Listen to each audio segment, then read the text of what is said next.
منبر نور پر تشریف فرما وارثین انبیاء علماء اہل سنت حفاظ کرام و قرائے عظام طالبان علوم دین نبویہ میرے بزرگوں ہم عمر ساتھیوں دوستوں بچوں پردہ نشین خواتین اسلام میری مائیں اور بہنیں السلام علیکم ورحمۃ اللہ تعالی وبرکاتہ۔ الحمدللہ رب العالمین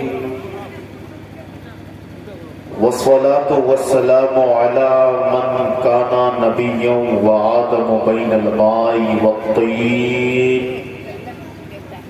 وعلى آله وأصحابه سعدوا في مناهج الصدق بالتصديق وسعدوا في معارج الحق بالتحقيق، أما بعد فأعوذ بالله من الشيطان الرجيم، بسم اللہ الرحمن الرحیم۔ قال اللہ تبارک و تعالی فی القرآن المجید والفرقان الحمید، کل نفس ذائقۃ الموت، صدق اللہ البشیر القدیر وصدق رسولہ الرشید النذیر، والحمد للہ رب العالمین، آمین آمین آمین الی غیر النہایہ۔ حضرات، لائق کی مبارکباد ہے میرے عزیز دوست حضرت علامہ مولانا حافظ القاری مفتی معین الدین صاحب قبلہ مصباحی، جنہوں نے جناب ظہر الدین برد اللہ علیہ کی یاد میں جشن عید میلاد النبی صلی اللہ تعالی علیہ وسلم کا انعقاد کیا۔ بڑے خوش نصیب ہوتے ہیں وہ ماں باپ جنہیں ایسا نیک بندہ اللہ رب العزت عطا کرتا ہے۔ آئیے کچھ کہنے اور سننے سے قبل اپنے اور ساری کائنات کے مرکز عقیدت حضور رحمت للعالمین، شفیع المذنبین، خاتم النبیین، رسول گرامی وقار، محبوب پروردگار، دونوں عالم کے مالک و مختار حضور محمد الرسول اللہ صلی اللہ تعالی علیہ وسلم کی بارگاہ بے دست پناہ میں باوز بلند درود شریف کا نذرانہ پیش فرمائیں۔ اللہم صلی علی سیدنا مولانا محمد معین الجود والکرم، منبع العلم والحلم والحکم، وعلی آلہ وبارک وسلم، صلاۃ والسلام علیک یا رسول اللہ صلی اللہ تعالی علیہ وسلم۔ اس سے پیشتر شہنشاہ ترنم حضرت علامہ مولانا وجہ القمر صاحب قبلہ خلیل آبادی نہ تو منقبت کے اشعار آپ لوگوں کے گوش گزار کر رہے تھے۔ یہ جب محبت میں مدینہ مدینہ کہتے تھے تو دل چاہتا تھا ہمارے پروں بازوں میں پر لگ جائیں اور ہم اڑ کر مدینہ چلے جائیں۔ مولا تعالیٰ کی بارگاہ میں دعا ہے پروردگار عالم، یہاں پر جتنے لوگ حاضر ہیں سب کو زندگی میں کم از کم ایک مرتبہ میرے مصطفیٰ کی گنبد خضرا کی زیارت عطا فرمائے۔ آئیے حسب معمول نعت پاک رسول صلی اللہ علیہ وسلم کی ایک دو شعر سماعت فرما لیں۔ عطا پل سے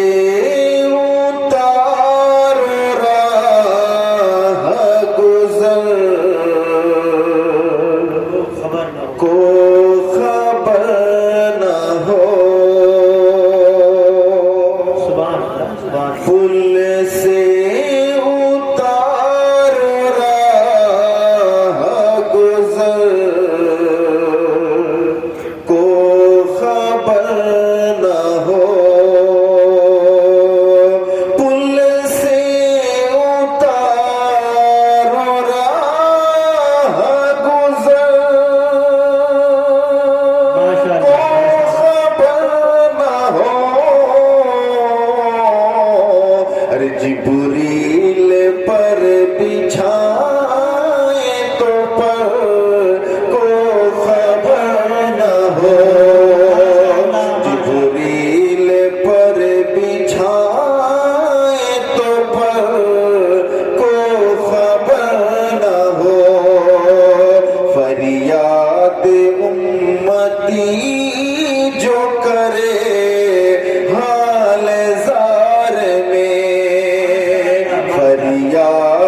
امتی جو کرے حال زار میں، فریاد امتی جو کرے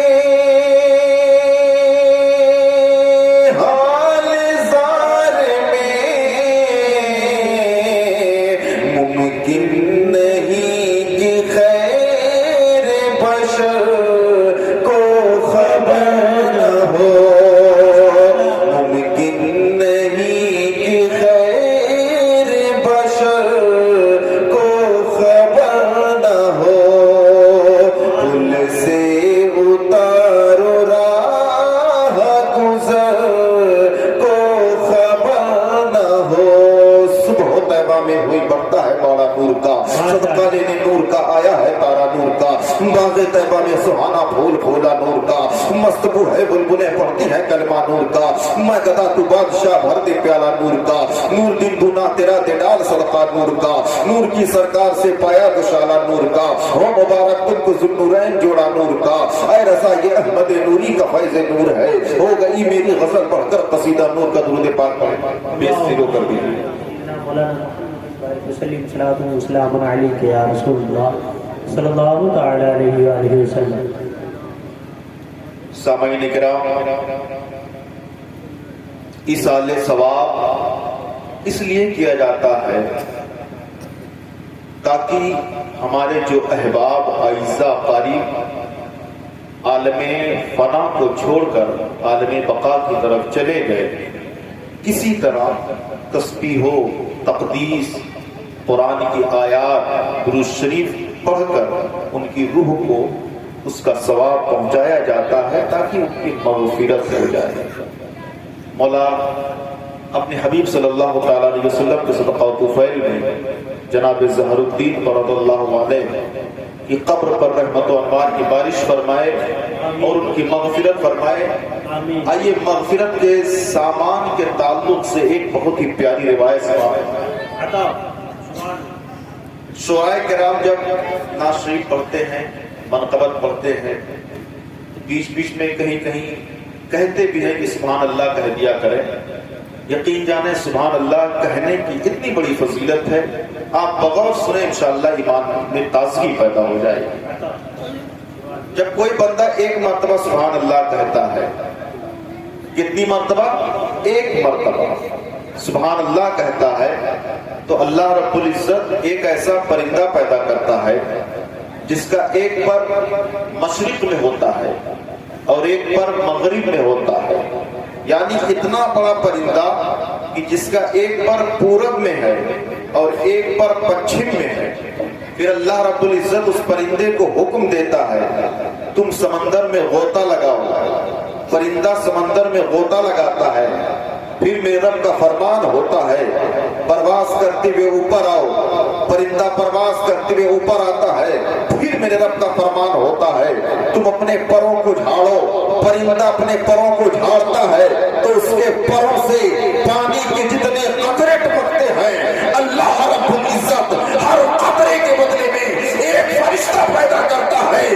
میرا عقیدہ کہتا ہے، میرا ایمان کہتا ہے، میرا وجدان کہتا ہے جس کے حق میں بے شمار فرشتے دعائیں مغفرت کر رہے ہوں، یقیناً پروردگار عالم اس کو بخش دے رہی ہے۔ واہ واہ، نعرہ تکبیر، نعرہ رسالت، مسلک اعلی حضرت، علماء اہل سنت، نعرہ تکبیر، ماشاءاللہ ماشاءاللہ۔ سبحان اللہ کہنے کی یہ فضیلت ہے، مغفرت کا سامان بن جائے۔ سبحان اللہ سبحان اللہ۔ ایک اور روایت سناتا چلوں، اس پر عمل پیرا ہوں، یقیناً سرکار کا ایسا کرم ہوگا کہ میرے مصطفیٰ کل قیامت کے میدان میں ہم گنہگاروں کے ہاتھوں کو پکڑ کر خود جنت میں لے جائیں۔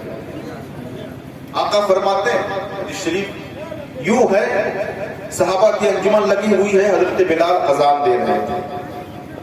حضرت بلال جب اذان سے فارغ ہو گئے تو میرے سرکار نے پوچھا، اے میرے جانثار صحابہ، کیا تم میں سے کسی نے دیکھا ہے کہ آج میرے دوست ابو بکر نے کیا کیا ہے؟ تمام صحابہ خاموش ہیں۔ اتنے میں ایک صحابی کھڑے ہوتے عرض کرتے، یا رسول اللہ فدا کا ابی و امی، میرے آقا میرے ماں باپ آپ پر قربان ہوں، میں نے دیکھا آج جب حضرت بلال اذان دے رہے تھے، دوران اذان جب انہوں نے آپ کے مقدس نام کو لیا تو جیسے ہی صدیق اکبر رضی اللہ تعالیٰ عنہ آپ کے اسم مبارک کو سنتے ہیں انگوٹھے کو چوم کر آنکھوں سے لگا دیتے۔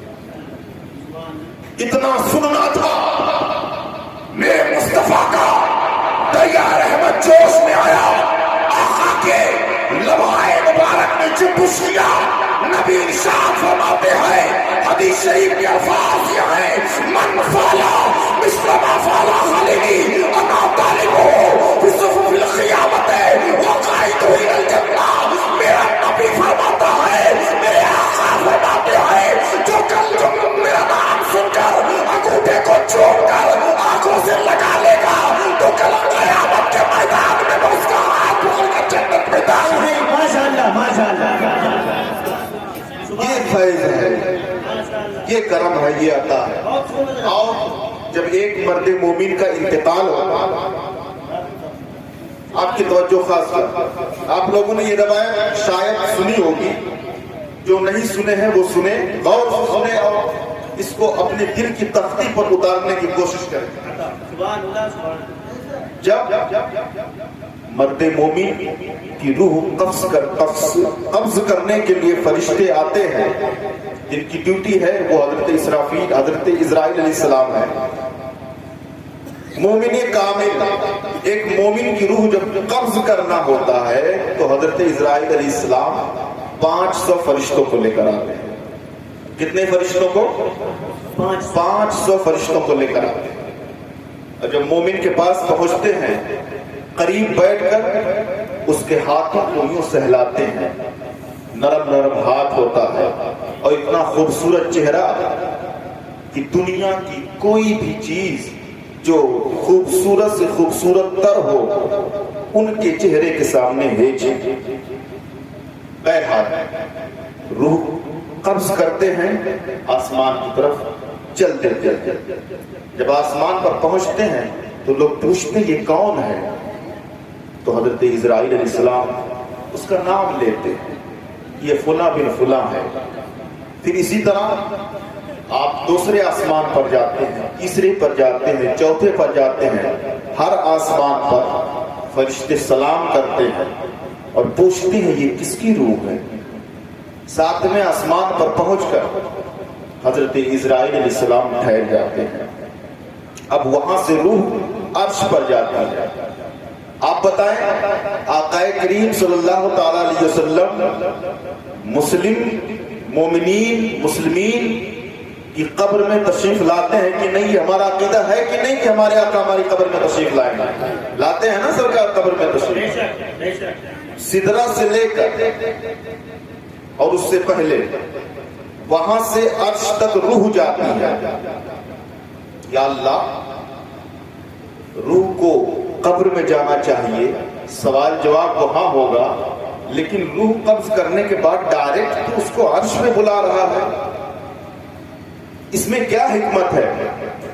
جب غور کیا ہمارے علماء نے تو پتا چلا پروردگار عالم پہلے عرش پر بلا کر مومن کی روح کو صاف کرتا ہے، اجلا کرتا ہے، دھلتا ہے، سنوارتا ہے، سجاتا ہے، طاہر کرتا ہے، پاک کرتا ہے، پاکیزہ کرتا ہے، پھر فرشتوں سے کہتا ہے اب یہ اس قابل ہو گیا کہ قبر میں جا کر میرے مصطفیٰ کا دیدار کر سکتا۔ ماشاءاللہ ماشاءاللہ، سبحان اللہ سبحان اللہ۔ مفتی صاحب توجہ چاہوں گا، انسان پہلے چھوٹے دربار میں جاتا ہے یا بڑے دربار میں؟ چھوٹے وسیلہ سے بڑے دربار میں جائے گا، اور اللہ کی بارگاہ سب سے بڑی بارگاہ ہے۔ یا اللہ، تو پہلے روح کو عرش میں بلا رہا ہے، صاف ستھرا کر کے پھر قبر میں بھیج رہا ہے، بعد میں تیرے حبیب کی وہ زیارت کر رہی ہے روح۔ آخر معاملہ کیا ہے؟ حکمت کیا ہے؟ پھر مفتی محمد عمر صاحب قبلہ نے پکڑا جس نے سوال کیا تھا، کہا، فرمایا بیٹا ذرا قریب آ، میں حکمت بتاتا ہوں، سن۔ جب کوئی حاجی حج کرنے جاتا ہے پہلے کعبے کا طواف کرتا ہے، پروردگار عالم خلاف کعبہ کو چنواتا ہے، مینا کی سعی کراتا ہے، سجدے کراتا ہے، پہلے وہاں کو گناہوں کو دھل دیتا ہے، پھر میرا رب مدینہ بھیجتا ہے کہ جا اب تو میرے یار سے ملنے کے قابل ہوا۔ ارے لوکائی کے مسلمانوں قربان جاؤ، اعلیٰ حضرت عظیم البرکت مجدد دین و ملت امام احمد رضا پر انہوں نے اسی طرف اشارہ کیا، حاجیوں آؤ شہنشاہ کا روضہ دیکھو، کعبہ تو دیکھ چکے، کعبے کا کعبہ نہیں۔ نعرہ تکبیر، نعرہ رسالت، مسلک اعلیٰ حضرت، فیضان اعلیٰ حضرت، بستی بستی قریہ قریہ، بستی بستی قریہ قریہ، علامہ شعبان صاحب قبلہ، نعرہ تکبیر، نعرہ رسالت، ماشاءاللہ بہت اچھے۔ یہ میرے مصطفیٰ کا مقام ہے۔ آج کچھ ایسے بددیانت ہیں جو میرے نبی کی شان پر حملہ کرنے کی کوشش کرتے ہیں۔ میں نے متعدد مقام پر اس روایت کو بیان کیا۔ اشرف علی تھانوی سے کسی نے پوچھا، مولانا صاحب آپ ذرا حضور صلی اللہ تعالی علیہ وسلم کی شان بیان کریں، تو وہ کیا کہتا ہے؟ ان کا جو سب سے بڑا مولانا ہے، آپ لوگ سادے ذہن کے ہیں، آپ لوگوں کو وہ باتیں نہیں معلوم ہوں گی، جب علماء بتاتے ہیں تب آپ کو معلوم ہوگی۔ یہ تعلیم گاہ ہے، یہ ذکر کی جگہ ہے، یہ سیکھنے کی جگہ ہے۔ لفظ آ گیا تو مفتی صاحب کا ثبوت بھی قرآن سے دے رہا ہوں۔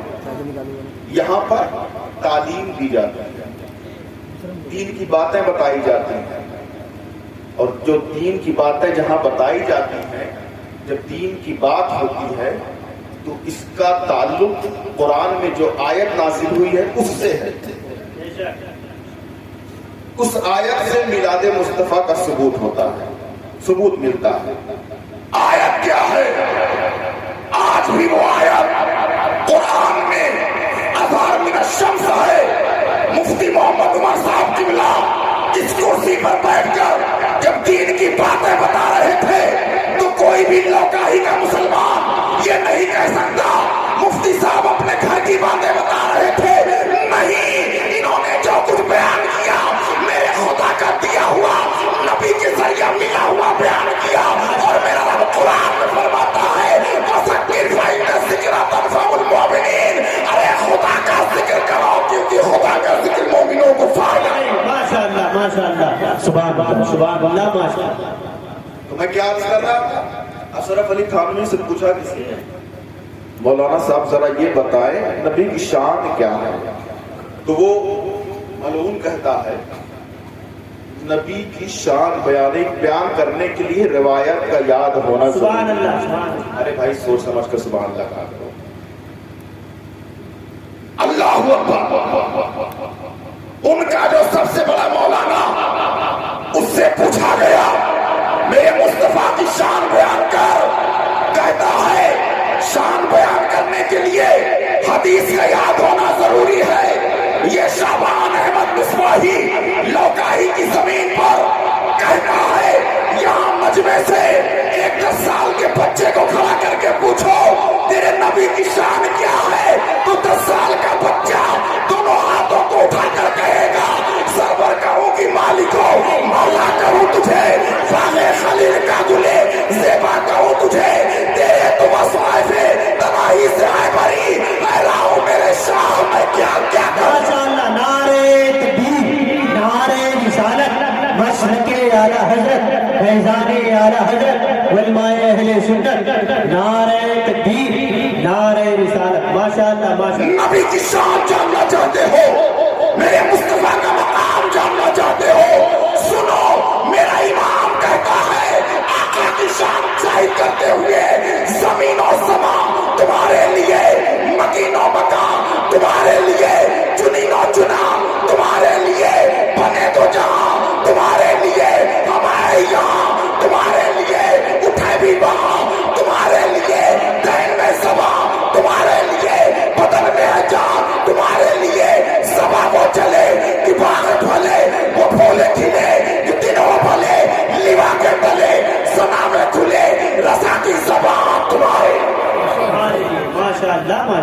یہ میرے نبی کی شان ہے۔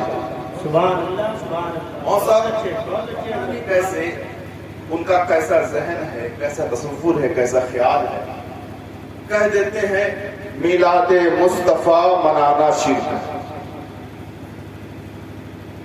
آپ بتائیں، شرک کہتے ہیں خدا کی ذات و صفات میں کسی کو شریک کر دیا، اور اس کی دلیل میں عقلی دیتا چلوں۔ حضرت عیسیٰ علیہ السلام آپ مردوں کو زندہ کر دیا کرتے ہیں، اور مادرزاد اندھوں کو شفا عطا کرتے، کوڑیوں کو شفا عطا کرتے۔ تو ان کی قوم نے جب دیکھا مردوں کو زندہ کرتے ہوئے تو کہہ دیا کہ یہ خدا کا بیٹا ہے۔ اور حضرت عزیر علیہ السلام یہ ایسے نبی ہیں جن کی عمر ٹھہری رہی اور باپ کی عمر زیادہ ہو گئی، یعنی بیٹا جوان اور باپ بوڑھا ہو گیا۔ 100 سال تک اللہ رب العزت نے حضرت عزیر علیہ السلام کو سلا دیا۔ تو جب بیدار ہوئے تو ان کی عمر ٹھہری رہی اور ان کے والد محترم بزرگ ہو گئے۔ تو ان کی قوم نے دیکھا، کہا یہ خدا ہے، اس لیے بندہ وہ ہوتا ہے جس کی عمر ڈھلتی رہتی ہے، بوڑھا ہو جاتا ہے۔ میں کہتا ہوں حضرت عیسیٰ علیہ السلام کی قوم نے جب ان کے چند معجزے کو دیکھا تو کہہ دیا یہ خدا کا بیٹا ہے۔ حضرت عزیر علیہ السلام کی قوم نے جب حضرت عزیر علیہ السلام و تسلیم کے چند معجزے کو دیکھا تو کہا یہ خدا ہے۔ ارے میرا نبی تو سراپا معجزہ ہے، نبی کا اٹھنا معجزہ، نبی کا بولنا معجزہ، نبی کا چلنا معجزہ۔ سنو، لوگوں کے ذہن میں یہ خیال آ سکتا تھا کہ جس کے اشارے سے ڈوبا ہوا سورج لوٹ آتا ہے، جس کے اشارے سے چاند اپنا سینہ پھاڑ دیتا ہے، شک ہو جاتا ہے، جس کے اشارے سے چاند کا سینہ جو درخت کو اپنے قریب بلا لیتا ہے، جو اپنی انگلیوں کے گھائیوں سے پانی کے چشمے بہا دیتا ہے، جو بند مٹھی کے اندر سے کنگری سے کلمہ پڑھوا دیتا ہے، جو مردوں کو زندہ کر دیتا ہے، وہ خدا ہو سکتا ہے۔ ہمارے علماء نے میلاد کیا، میلاد کر کے یہ بتا دیا اے لوگوں سنو، میرا نبی خدا نہیں ہے، نبی پیدا ہوا، نبی کے باپ عبداللہ ہے، نبی کے دادا عبد المطلب ہے، نبی کی ماں آمنہ ہے، نبی پیدا ہوئے، اور جو پیدا ہوتا ہے وہ خدا نہیں۔ آخری بات کہہ کے میں اپنی جگہ لے لوں گا۔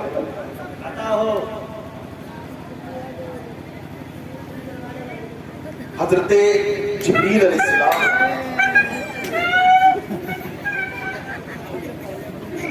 حسنا ادب مربوط رکھیں۔ حضرت جبریل علیہ السلام کی وہ فرشتہ ہیں جنہوں نے سارے انبیاء کی خدمت کی۔ جب میرے سرکار کی ولادت وسعادت ہوئی، میں ولادت پہ اس لیے بھی بول رہا ہوں کیونکہ جو میں پوسٹر دیکھا تھا اس میں یوں لکھا تھا جشن عید میلاد النبی بموقع برائے ایصال ثواب جناب ظہر الدین مرحوم برۃ اللہ علیہ۔ تو میلاد مصطفیٰ پہ ایک روایت سماعت فرما دیں تاکہ بات ادھر بھی ہو جائے۔ جب آقا کی ولادت ہو گئی، حضرت جبریل علیہ السلام جنہوں نے سارے انبیاء و رسول کو دیکھا، انہوں نے سوچا کہ لاؤ خدا کے محبوب کی عظمت دیکھی جائے کتنی بڑی ہے۔ فرشتوں کو حکم دیتے ہیں محبوب خدا حضور محمد عربی صلی اللہ تعالی علیہ وسلم کو ایک پلے میں رکھ کر وزن کرو کہ ان کی شان کتنی بڑی ہے۔ ایک پلے میں میرے نبی، دوسرے پلے میں ایک دوسرے انسان کو رکھا گیا، پھر بھی میرے نبی کا پلہ بھاری۔ عاشقان مصطفیٰ جو سرکار سے محبت کرتے ہیں وہ ضرور غور سے سنیں۔ ایک پلے میں اکیلے میرے نبی، دوسرے پلے میں حضرت جبریل نے 1,00,000 انسان کو رکھ دیا۔ آپ بتائیں کون سا پلہ بھاری تھا، سرکار کا یا 1 لاکھ والوں کا؟ سرکار کا۔ حضرت جبریل نے کہا ایسا ہے 1 کروڑ لوگوں کو رکھ دو اور دوسرے پلے میں تنہا حضور صلی اللہ علیہ وسلم۔ کس کا پلہ بھاری؟ سرکار کا۔ اللہ رب العزت ان زبانوں کو سلامت رکھے جن زبانوں پر میرے مصطفیٰ کا نام آ رہا ہے۔ حضرت جبریل نے کہا دنیا کے سارے انسانوں کو ایک پلے میں رکھو، ایک پلے میں سارے انسان رکھ دیے گئے اور دوسرے پلے میں تنہا میرا نبی، پھر بھی نبی کا پلہ بھاری۔ جبریل فرماتے ہیں آسمان رکھ دو، زمین رکھ دو، ستارے رکھ دو، چاند رکھ دو، سورج رکھ دو، عرش رکھ دو، سب کچھ رکھ دیا گیا، نبی کا پلہ پھر بھی بھاری۔ حضرت جبریل نے کہا اے فرشتوں اٹھائے جاؤ، ارے خدا کی قسم اگر ایک پلے میں تنہا مصطفیٰ ہو اور دوسرے پلے میں ساری کائنات ہو پھر بھی مصطفیٰ کا پلہ بھاری۔ ماشاءاللہ، نعرہ تکبیر، نعرہ رسالت، مسلک اعلیٰ حضرت، نعرہ تکبیر، ماشاءاللہ ماشاءاللہ۔ اب شعر پڑھو، اعلیٰ حضرت عظیم البرکت آیت من آیات اللہ، معجزۃ من معجزات رسول اللہ کا، تاکہ بات واضح ہو جائے۔ سب سے اولا و اعلیٰ ہمارا نبی، سب سے بالا و بالا ہمارا نبی، سارے اونچوں میں اونچا، سمجھیے جسے ہے اس اونچے سے اونچا ہمارا نبی، خلق سے اولیاء، اولیاء سے رسول اور رسولوں سے اعلیٰ ہمارا۔ ماشاءاللہ ماشاءاللہ، سبحان اللہ سبحان اللہ۔ میرے امام فرماتے ہیں تیری سرکار میں لاتا ہے رضا اس کو شفیع، تیری سرکار میں لاتا ہے رضا اس کو شفیع، جو میرا غوث ہے اور لاڈلا بیٹا تیرا۔ مجھے ہوش کب تھی رکوع کی، مجھے کیا خبر تھی سجود کی، تیرے نقش پا کی تلاش تھی کہ میں جھک رہا تھا نماز میں۔ میری زندگی بھی عجیب ہے، میری بندگی بھی عجیب ہے، جہاں مل گیا تیرا نقش پا وہی میں نے کعبہ بنا لیا۔ وما توفیق الا باللہ۔